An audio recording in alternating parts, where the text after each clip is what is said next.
Hello everyone! Welcome back to Buhay Lula. Unang-una sa lahat, ako ay papasalamat sa inyong lahat sa panunood and shout out to all of you guys. So ngayon araw na to everyone ay magagawa ako ng garlic butter shrimp. So ito may isa kalahating pounds ako, 1.5 pounds itong shrimp. Hindi ko tinanggal yung ulo guys kasi yung flavor ng ulo ay masarap yan.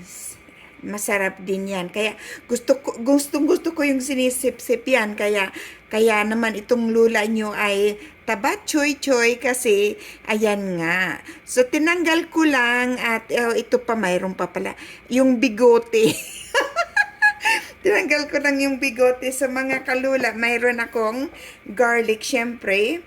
At saka yung 2 tablespoon na butter. Tapos mayroon ako paprika, red pepper.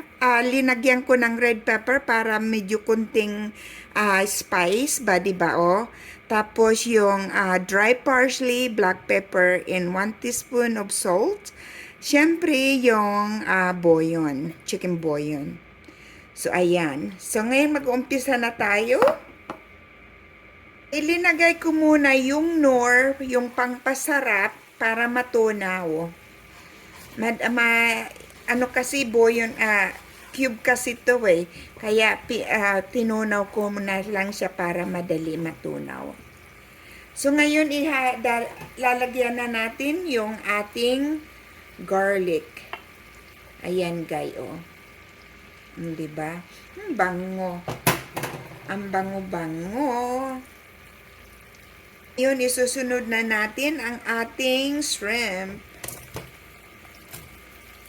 Ayan. Guys, hindi natin lalagyan ng tubig to dahil talaga lulutuin lang natin talaga siya sa butter. Diba? Pag nagluluto ako, gustong-gusto ko yung duro-dalawa yung spatula ko para nahalo ko ba ng maigi. Ayan o. Ngayon ilalagay na natin ang lahat. O diba? Para namumula-mula na siya. Hinalong-hinalo ko na siya, oh. Namumula. Tapos kukuberan lang natin siya. Inagyan ko siya ng red pepper para medyo kunting anghang. Medyo may kagat na kunting anghang. Is ayan, oh. Namumula-mula na yung shrimp ko. Ayan. Hindi natin sasabuan yan, everyone, kasi hindi natin lalagyan ng tubig dahil yung shrimp, nag-create siya ng broth. Kaya hindi na natin siya lalagyan. At saka alam mo naman, ilang minuto lang naman yan. And guys, oh. Malapit na siya maluto. Mga 5 minutos na lang, luto na siya. So, ayan guys, tapos na ang ating garlic butter shrimp. Ayan, tapos na. Tapos na ang ating garlic shrimp.